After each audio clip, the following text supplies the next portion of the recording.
Salut, bienvenue sur ma chaîne. Make Code Arcade, tutoriel numéro 9. On va créer un jeu vidéo. Si vous avez déjà de l'expérience avec Make Code Arcade, la majorité de ce que vous savez jusqu'à maintenant va être utile. Il n'y a pas tant de différence que ça entre faire un jeu ordinaire 2D comme on a fait dans les autres tutoriels et faire le jeu 3D. Il y a des blocs de plus à apprendre. Et on va faire ça court et simple, donc sans aller chercher toutes les options possibles, toutes les fonctions possibles qu'on peut faire avec le 3D. Je vais aller au plus court, au plus simple. On va créer un personnage, créer un environnement, créer un ennemi, créer un projectile, et l'ennemi va être détruit quand il va être atteint par le projectile, et ça va être fini pour le tutoriel.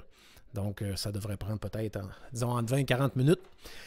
Et bien sûr, si vous n'avez jamais fait de Make Code Arcade, je vous conseille d'aller peut-être voir mes tutoriels, par exemple, les premiers tutoriels pour vous faire la main. Si vous avez déjà vu la plateforme Microbit ou bien Scratch, vous avez déjà quelques pas de fait dans la bonne direction. Et on va y aller maintenant avec le début du code. Vous allez chercher la page. Je vais switcher ici. Vous allez chercher la page dans la description du vidéo. Vous allez trouver un lien qui va vous mener directement à la page Make Code Arcade. Assurez-vous que la page est en anglais en allant dans les settings en haut ici. Je clique Language et une fois que c'est en anglais, vous pouvez le sauvegarder dans vos favoris. Comme je vais le faire ici, je suis sous Opera. Le meilleur browser. Alors, on clique sur le petit cœur ou sur la petite étoile et tiens, je vais le mettre directement dans Bookmarks Bar. Voilà. Et je clique sur New Project pour faire mon nouveau projet et je vais l'appeler Game Super 3D. Tiens. Ok, alors je crée une game qui s'appelle Super 3D. Si vous effacez l'historique de votre furteur Internet, vous allez perdre votre jeu. Alors je vous recommande immédiatement, la première étape, de cliquer en haut à droite sur la pastille. Vous pouvez mettre une adresse Gmail ou Hotmail, ou ça peut être une adresse Outlook. Et je sais qu'il y a d'autres options aussi, là, mais essayez de vous enregistrer. Si vous avez un ordinateur, l'école vous prête un ordinateur, comme c'est le cas dans ma région, bien, avec cet ordinateur-là, vous avez une adresse courriel, c'est-à-dire le chiffre, arrobas, le reste de l'adresse. Si vous avez besoin d'aide pour faire cela, vous pouvez toujours me laisser un petit message et je vous répondrai votre message en privé. Bon, alors dans la partie de droite, comme vous savez déjà peut-être, vous allez deviner, c'est notre surface de travail avec des blocs de casse-tête, comme un casse-tête. Les blocs de casse-tête, chaque bloc a sa place. Et le premier bloc carré ici, c'est le On Start. Donc, on va donner à la machine une liste de choses à faire. Et la première chose à faire, ça va être d'établir notre décor. Avant d'avoir un personnage, on va établir notre décor. Donc, on va aller dans Scène, la partie au centre ici. Un clic sur Scène et on va aller chercher Background Image. On clique sur le bloc et on va placer le bloc dans notre OnStart. Donc, la première chose qui va se passer, ça va être qu'on va avoir une image de fond. L'image de fond va servir à faire le ciel et le plancher et le plafond. Donc, sur notre image de fond, là, j'ai encore le petit bug classique de le problème quand le réseau n'est pas à son meilleur. C'est qu'on veut établir une ligne. Bon, je suis capable de le faire quand même normalement ici, ça va apparaître gris. Là. Regardez en bas à gauche, c'est marqué 160, 120. Ça veut dire qu'il y a 160 de large par 120 de haut, donc la moitié c'est à 60. Notre ligne d'horizon va être à 60. Je vais aller chercher la ligne dans mes outils et je vais chercher une ligne d'horizon qui va être, on va dire, orange. Et en me déplaçant ici, je surveille mes chiffres et ça va me montrer si ça va être où. Et l'autre, au lieu de prendre petit, je vais prendre gros, tiens. Alors, je vais aller voir ici, c'est 4, 3, 2, 1, 0 et 60, 60, 0, 60. Je tiens mon bouton de souris, je vais aller faire ma ligne jusqu'à l'autre côté, la plus longue possible.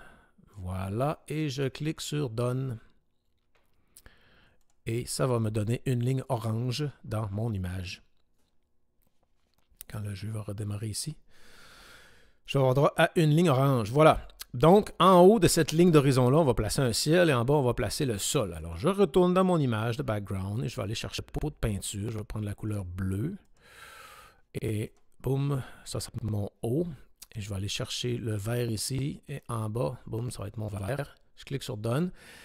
Et là, bien sûr, c'est l'option la plus facile. Une autre option, ça va être de mettre des textures ou mettre des tiles. Mais pour l'instant, on va se faire juste un ciel avec une prairie et une ligne d'horizon. Une fois qu'on a ça, on va s'installer les murs parce qu'on va créer une bâtisse. On veut construire quelque chose, alors on s'en va dans Scène. Et on roule dans Scène, on va aller chercher Tile Map.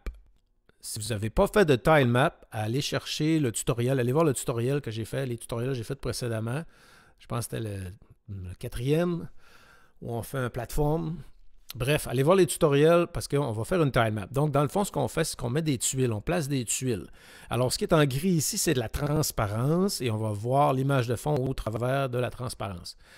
Et ce que je vais faire d'abord, c'est que je vais aller me placer, faire un labyrinthe avec des murs. Alors, moi, je suis sous Forest ici à gauche. On va cliquer sur Forest et ça déroule le menu. Je vais aller chercher Dungeon. Et juste en bas des tuiles, la première série de tuiles, il y a des flèches pour aller voir les autres séries de tuiles. Parce qu'on en a plusieurs. Donc, c'est une façon qu'ils ont fait un genre de menu pour aller voir les tuiles. Et moi, mes murs, mes briques de murs, ça va être ces petites briques-là. Et je veux faire des lignes. Alors, je choisis lignes. Puis, je veux des lignes plus épaisses. Fait qu'en haut, dans mes outils, je vais prendre le bloc du milieu. Ah, ça, c'est un peu trop gros. Un peu plus petit. Alors, on va se faire une ligne comme ça. Au lieu de dessiner comme avec un crayon de feutre, par exemple, on dessine avec des carrés, des petits carrés qui sont des tiles, qui sont des tuiles. Je vais faire une espèce de labyrinthe. OK. Là, c'est là la partie où on pourrait mettre beaucoup de temps à faire quelque chose de très élaboré, mais on veut juste se faire un démarrage. Bon. Alors, j'ai mis des tuiles. Et ça, ces tuiles-là, présentement, ils sont comme de la vapeur. C'est-à-dire que je pourrais marcher au travers. Mon héros peut marcher carrément au travers. On veut que ce soit des blocs de béton solide. Et pour avoir ça, on va aller chercher le bouton faire des murs. Comme dans les tutoriels précédents, un mur, c'est quelque chose au travers lequel un joueur ou un ennemi ou un projectile ne pourra pas traverser. Et je vais aller dire, OK, ça c'est un mur, ça fait comme un rouge par-dessus. Bien sûr, je peux prendre l'outil pot de peinture, un clic sur ces blocs-là et tous les blocs identiques à côté de lui vont être aussi remplis. Donc, toute cette partie-là en mur, ça va être du mur solide. Et là, remarquez, je n'ai pas fait de plancher, je n'ai pas fait de plafond. J'ai juste mis des tuiles, j'ai dit, ces tuiles-là, c'est des murs. OK, l'étape suivante, ça va être d'ajouter des blocs qui va dire à la machine qu'on veut faire une imitation 3D. Pour ça, il faut cliquer sur Extension et avec la souris, on va aller chez la dernière ici qui est marquée Raycasting. Et tout simplement, il suffit de cliquer sur l'extension pour qu'elle s'installe, que cette télécharge s'installe automatique. Elle va s'ajouter. C'est des lignes de code qui vont s'ajouter à notre code principal. Alors, ça m'amène des nouveaux blocs qui s'appellent 3D Render. Je vais cliquer sur 3D Render. Et la première chose qu'on va faire, on va s'installer une caméra. On a besoin d'une caméra quand on se déplace dans le jeu. Ce qu'on voit à l'écran, finalement, c'est vu au travers de l'œil d'une caméra. Donc, même si le joueur, par exemple, vous conduisez une auto et l'auto, l'œil de la caméra est derrière l'auto et un petit peu plus haut pour pouvoir conduire plus aisément. Et vous voyez déjà dans mon résultat, on est en... j'ai mis un sprite, c'est-à-dire j'ai créé la caméra. On ne voyait rien parce qu'il n'y avait pas de caméra. Et je vais cliquer ici sur mon rectangle, je vais renommer cette variable-là et je vais l'appeler... On aurait pu l'appeler Point of View aussi, là, mais il y en a juste une pareille. Fait que de toute façon, Camera. OK. Alors, j'ai une caméra qui s'appelle Myself Sprite. Et je ne pourrai pas changer le nom, elle va toujours s'appeler Myself Sprite. Et par défaut, on est déjà prêt à se promener dans notre univers qu'on vient de créer, dans notre map. Alors, regardez, si j'utilise les flèches, je suis déjà prêt à me promener dans le Raycasting. Alors, vous voyez les tuiles, je vois les tuiles de proche, et la machine, avec les blocs qu'on a ajoutés, elle va tout faire le calcul à notre place, donc on n'a pas besoin d'écrire des pages et des pages et des pages de code. Et si je regarde en plein écran, voilà, là, déjà, on est déjà prêt, juste à 3 blocs, à s'installer dans un environnement plus ou moins 3D. Bon, là, on pourra avoir des tuiles pour le plancher aussi. J'ai fait des tests avec d'autres codes. Malheureusement, pour une raison que j'ignore, dans un code, ça marche, dans l'autre code, ça ne marche pas. Mais c'est certain qu'on peut utiliser des tuiles pour faire le plancher aussi. Et on a juste à ne pas dire que c'est un mur. Donc, si je retourne dans Tile Map et que je prends, disons, une surface, disons celle-là, et je prends le pot de peinture, et j'en mets partout, ben notre personnage commence là. Mettons, je mets Tile Map, ça ici. Ça, je vais le mettre là. Ben, hélas, du moins les dernières fois que j'ai essayé, il ne voulait pas le faire. Et là, est-ce qu'il va le faire? Non, là, il ne le fait pas plus. On va faire un reload. En cliquant Play and Stop. Est-ce qu'il charge? On va essayer de voir s'il fonctionne. Il y a un peu de lag. Beaucoup de lag même. Et non, on ne voit pas les tuiles. Donc, avec Background Image, on se fait un plafond et un plancher. Et avec cette Tile Map, on va établir nos murs. Et après ça, on va créer, on va donner naissance à la caméra qui est Myself Sprite, c'est-à-dire l'œil. Et ce bloc-là est dans le bloc 3D Render. quand on a installé l'extension Raycasting. Là, maintenant, le deuxième bloc qu'on va utiliser, ça va être celui-là ici, Toggle Current View Mode. Et ensuite, on va aller dans le contrôleur et on va chercher On Button A. On va aller changer un A pour un B. Et on va mettre ce bloc-là dedans. Et ça, ce que ça va faire, c'est qu'on va pouvoir changer de point de vue. Quand on va être sur mode Raycasting, c'est-à-dire en faux 3D, on va être comme quelqu'un qui marche dans l'édifice. On est debout et on marche. Je me promène. Et quand je clique sur B, maintenant, je suis vu d'en haut comme dans les autres tutoriels, les tutoriels précédents. Quand on jouait, c'est ça la vision qu'on avait. On va regarder ça un petit peu de plus près ici. Vous avez un carré qui représente la position de la caméra. Alors, quand je me déplace, avancer, c'est toujours avancer, reculer, c'est reculer comme dans les autres jeux. Sauf que gauche et droite, sur le clavier, les flèches à gauche et à droite, c'est pour tourner la tête. C'est pour choisir une direction. Vous voyez la petite flèche qui est rouge, là? C'est parce que là, je regarde vers la droite. Droite, droite, droite, droite, droite, droite, droite, droite, droite. Et quand je vais avancer dans la direction de la flèche. Donc, si je tourne la tête par là. Quand je veux faire avancer, je m'en vais par là. Alors, au début, c'est bizarre quand vous servez du joystick dans ce mode de vue-là. Il faut vérifier dans quelle direction ça pointe. Et quand je vais faire avancer, il va avancer dans cette direction-là. Quand je vais reculer, il va reculer dans l'autre direction. Si je reclique sur B, vous voyez, je tourne la tête gauche et droite. Les flèches gauche et droite, c'est tourner la tête. Et avancer, c'est avancer. Reculer, c'est reculer. Donc, on choisit une direction et on avance. Just like that. Et si je fais deux boutons en même temps, oui, on va faire un cercle. Et si je fais les deux boutons en même temps, on va marcher en cercle. On marche en cercle. OK. Alors là, on a un avance, un recul, tout est organisé. Et maintenant, ce qu'on voudrait faire, c'est que quand on avance, on a l'impression d'avoir des pas. On fait des pas. Vous savez, quand vous faites des pas, la tête descend, monte et descend un peu. Alors, on retourne dans 3D Render et on va aller changer quelques petites options. Et là, je crois bien que c'est... Je pense que c'est bien celui-là, Sprite. My Sprite Move with Speed. Je vais le mettre à la suite dans On Start. Et en cliquant sur le plus, non, c'est pas lui. Je vais aller rechercher mes blocs. Et il va me donner un bloc ici, là. Animate. Non, ça c'est pour les animations. Ah, c'est lui dans Move Button with Velocity, c'est lui là dans Advance. OK. Dans la section en bas, vous prenez le premier bloc et cliquez sur le plus. Vélocité, c'est la vitesse à laquelle on avance quand on se promène sur la carte. Turn Speed, c'est la vitesse à laquelle on tourne la tête. Sway, si vous mettez 1, là, ça va donner l'impression que quand on marche, on dodeline. Hein, la tête monte et descend en avançant comme ça. Ça fait un petit peu plus réel comme impression. C'est des pas, puis on marche. OK, alors ce bloc-là est dans 3D Render. On descend complètement en bas. C'est le troisième à partir du bas. On clique sur le plus. Alors, vélocité, c'est notre vitesse. On avance. Turn Speed, c'est la vitesse à laquelle on tourne gauche et droite. Et Camera Sway, c'est la tête qui monte et qui descend. Maintenant, on va retourner dans notre tile map. Et je vais placer une tuile. Fait que je vais sur My Tiles à gauche, je clique sur le plus, je vais me choisir une couleur, exemple, choisir Mauve, et choisir pot de peinture, remplir la tuile, clique sur Done. Et je vais aller placer une mauve. Voilà. Et ensuite, je vais ici dans le On Start, et je vais dans Sprite. Non, pas du tout, on va dans Sprite, on va dans Scène, parce que ça applique les tuiles. On va dans Scène, et dans le bas ici, il y a Place Sprite on top of Random, qu'on va le mettre à la suite. Et c'est quoi qu'on veut placer? On veut placer caméra. Caméra, on va la placer sur quoi? Sur la tuile mauve. Donc, au départ, la caméra, je veux démarrer. Au départ, la caméra va être placée là où on avait mis la tuile mauve. C'est notre point de départ. Voilà. Alors, je clique sur B ici. Vous voyez, la caméra est exactement sur la tuile mauve, sauf que quand on est en mode normal, on ne voit pas la tuile mauve sur le sol. On clique sur B, on voit la tuile mauve, et on pourrait mettre aussi une option pour que la tuile mauve disparaisse. Alors, c'est tout à fait simple. On s'en va dans Scène, parce que ça a rapport avec les tuiles, et cette fois-ci, on va prendre 7.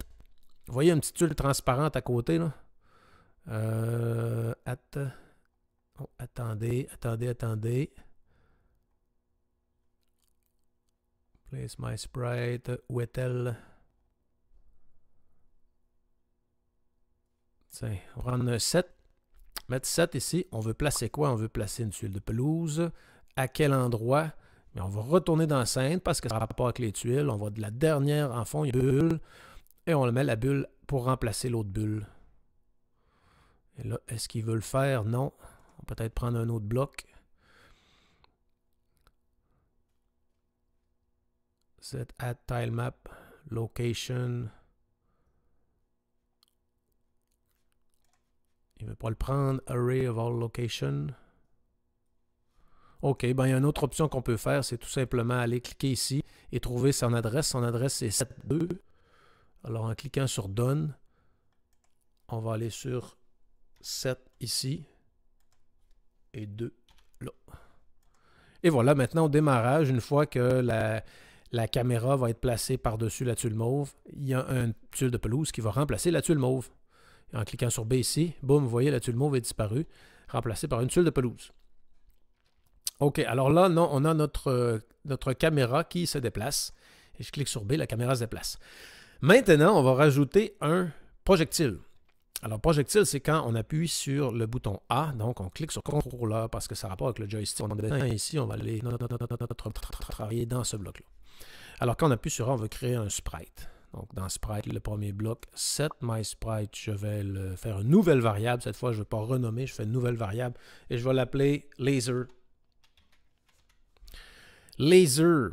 OK, laser va ressembler à quoi? Donc, comme c'est quelque chose qu'on lance qui est comme en face de nous, je suis à 16, donc à 8 ici. À peu près, mettons 8 en plein centre, je vais faire un petit carré. Il va ressembler à ça. Après ça, on va rajouter du feu en arrière. Tiens, à peu près comme ça. Clique sur Done. Et ça va être quelle catégorie? C'est bien sûr de catégorie projectile. On retourne en Sprite, on prend le quatrième bloc. À quel endroit on veut le mettre? Laser. Ça va être quoi sa position de départ? Mais c'est la même position que la caméra. Donc, il va venir au monde, si on veut, à la même position que la caméra. Et la caméra, on va dans 3D Render. Et on va aller chercher... non, pas ça du tout. On va aller chercher plutôt dans Sprite. Ça va être tantôt 3D Render. On prend le premier ovale, petit ovale ici, qui c'est marqué My Sprite X. On va d'abord en mettre un. Et on va aller chercher Caméra X. On retourne dans Sprite, on en prend un autre, Sprite X. Et ça va être Caméra Y. Donc, Caméra Y. Une fois que ça c'est fait, il va prendre naissance à la même endroit où se trouve la caméra sur la map. Maintenant, il faut lui donner une vélocité qui se déplace. Et on veut qu'il se déplace dans la même direction où on regarde. Donc, on va dans Sprite. Et on prend le troisième bloc qui s'appelle Velocity. Donc, on veut travailler la vélocité de qui? De laser. Vx, Vy, qu'est-ce qu'on fait? On s'en va dans Math, on prend la multiplication. On en met un là. On retourne dans Math, on prend une autre multiplication, on met un autre là. Dans la partie gauche, on va aller chercher, ici dans 3D Render, on va aller chercher Get dir X. On va mettre un là. On va retourner dans 3D Render, on va chercher un autre, Get dir X. Et l'autre, bien sûr, on va mettre un Y. Dire section Y, multiplié par quoi? Par, on va dire, 90. OK? Fait que c'est très important. C'est pas un plus, c'est un multiplié. Donc, on va dire aussi, ah oui, je veux que le sprite, quand il arrive sur un mur, qu'il meurt.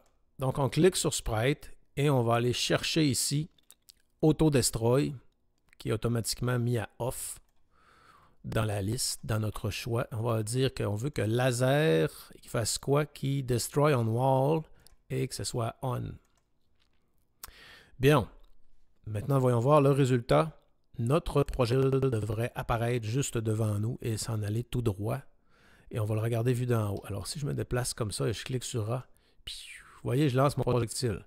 Je clique sur B pour changer de vue et on voit que la flèche s'en va par là, donc c'est par là que je vais. Et voilà, je tire le projectile exactement dans la direction où je regarde et je n'ai pas besoin de me déplacer entre deux tirs.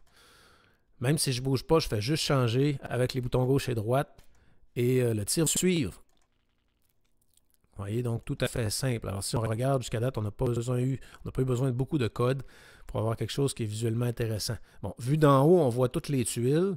Il y a l'avantage de ça. Normalement, le plancher devient les tuiles qu'on n'a pas mis du mur. Dans d'autres jeux que j'ai fait, ça le fait.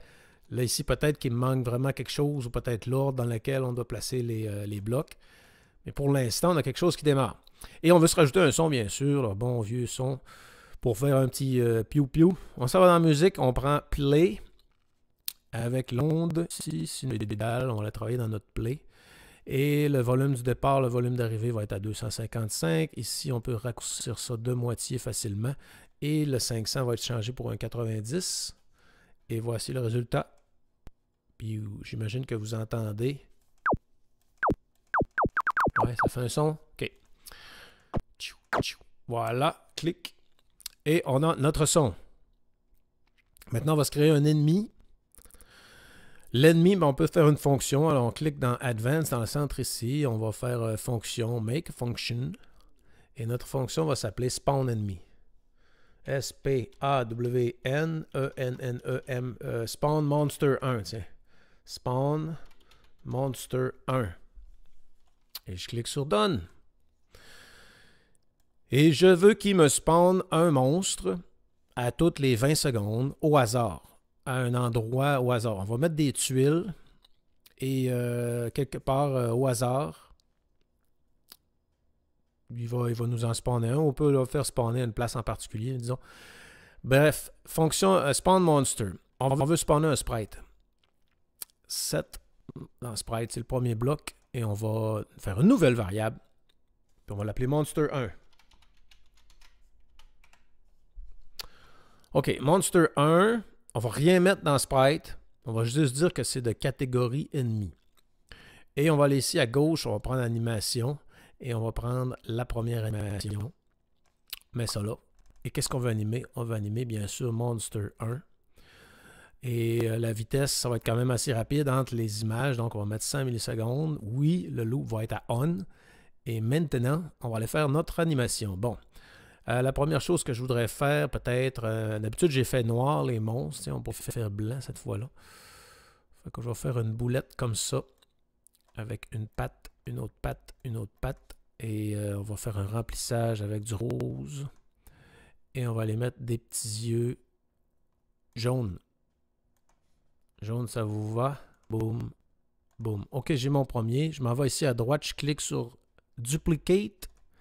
Et voilà, je vais travailler sur mon duplicat. Alors, comment faire? Je peux prendre mon outil de sélection ici et aller chercher les pattes et juste les déplacer un petit peu vers la gauche, comme ça. Et si je clique en haut à droite sur mon bouton Play, ça fait une animation, ma foi, très simple et rapide et c'est fini.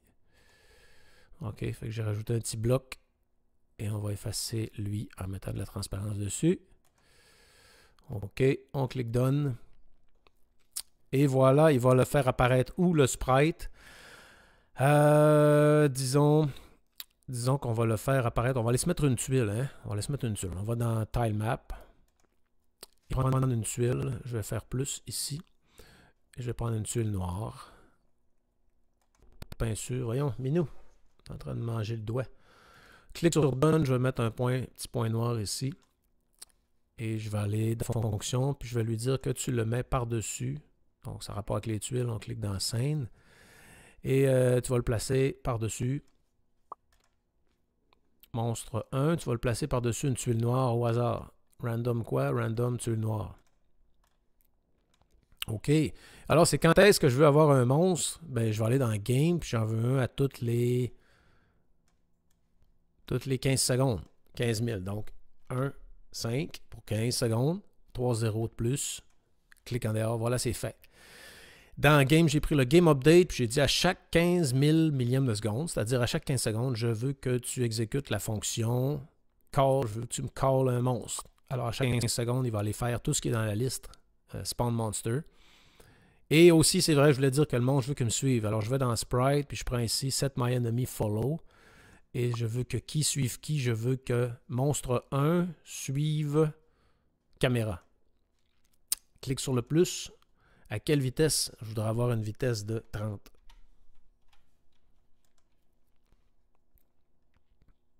Et voilà, le monstre 1 va suivre la caméra avec une vitesse de 30.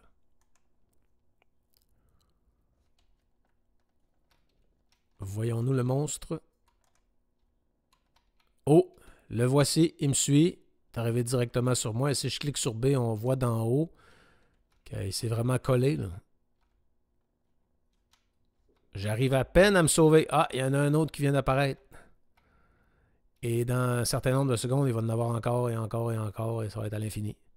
Ils vont toujours apparaître là où le carré noir. Vous voyez, mes ennemis me suivent. Bon, alors maintenant, on va faire le bloc qui nous permet de détruire l'ennemi, c'est-à-dire le bouton Shoot, bouton A. Et bien sûr, on va aller dans Sprite.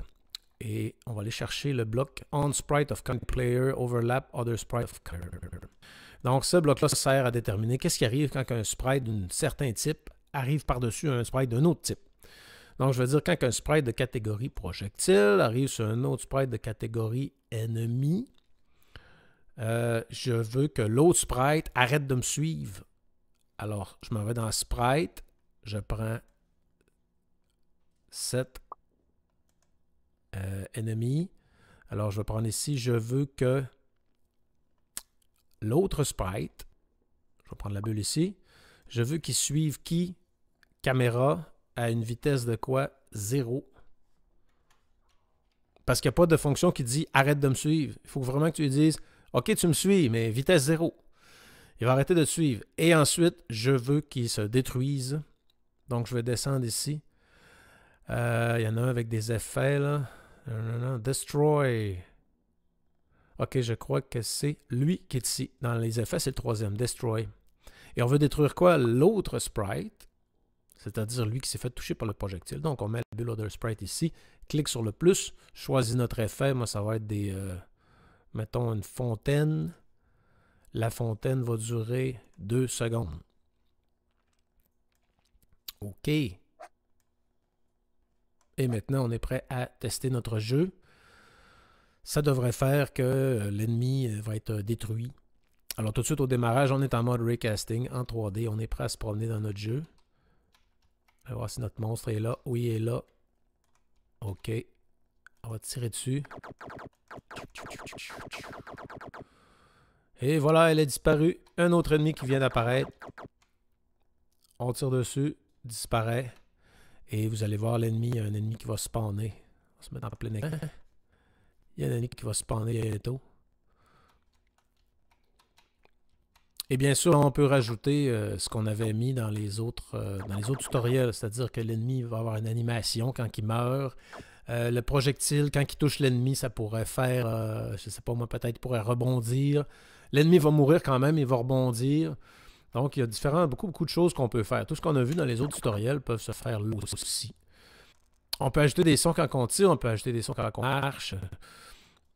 Donc, on a à peine commencé le début de toutes les possibilités qu'on peut faire. Et ça va être tout pour le tutoriel du jeu 3D. Possiblement que je ferai une suite, c'est pas impossible. Moi-même, je ne suis pas encore un expert de la fonction 3D, tout ce qu'on peut faire, mais c'était simplement pour vous montrer de manière simple et rapide de quelle façon on pouvait faire un jeu 3D. Vous voyez, j'avais prévu entre 20 minutes et 40 minutes, puis ça fait 30 minutes. Donc, c'est très raisonnable. Une trentaine de minutes, si vous avez l'expérience et vous avez un peu de sens de logique, c'est très faisable. Et alors, je vous remercie et à la prochaine, on va se revoir dans le tutoriel numéro 10. Bye!